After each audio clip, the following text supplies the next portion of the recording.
tying back to like the health of the country in general. Like we're a country where most other countries wouldn't eat half of the things we eat. There's so many chemicals and things that cause for our health to be pretty horrible in this country. Like as a president, what could you do to help influence what we eat? Like there's so many genetically modified foods and chemicals in the things we eat. If you went to Europe, half the food that we eat, they'd laugh at. They'd be like, I'm not putting that in me. Yeah. What could we do as a country to like help our health in general? So I believe in our healthcare system in general that the way to take the biggest cost out of it is for us to live healthier lives.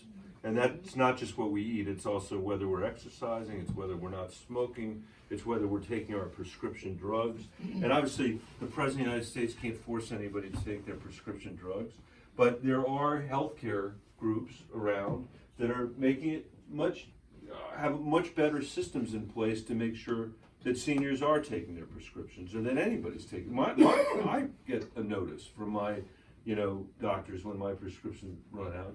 And so I think that creating a system together where you're incentivizing good behavior and rewarding good behavior so that the cost of insurance goes down and the cost of deductibles goes down if you're taking care of yourself is really powerful. I'm not sure we should mandate it from Washington, D.C., but we can certainly help enable it from Washington, D.C.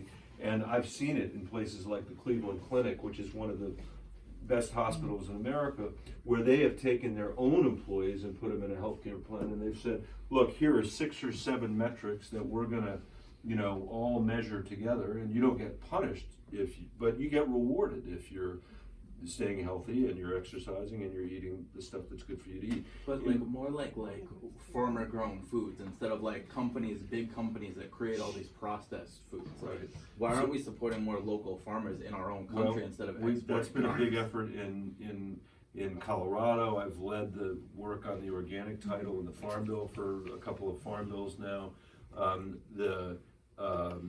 In my old school district, we used to win awards for the food that we gave to kids, and I had a lot of those things to worry about besides food, so I wasn't focused on that, except that the moms kept complaining about how bad the food was, and the reason we were winning awards was we were taking out a lot of bad stuff, but it was still processed, and we still had chicken nuggets still look like chicken nuggets and all that. Anyway, to make a long story short, we put back in all the scratch kitchens in all the schools and took out the processed food and brought in a lot more locally grown food than we ever had before, and it's made a big difference. And to your first point, the projections were 60% of the kids in Denver would develop adult onset diabetes if we didn't change the way they ate. But it wasn't enough just to like have healthy pizza and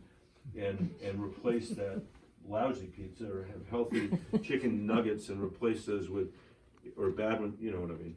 It was that you really wanted to give people the opportunity to eat not unprocessed food, to put the salad bars back in, and we did all of that. So Donald Trump that's another thing he's taken away, was the effort that Michelle Obama, just simply because it was Michelle Obama.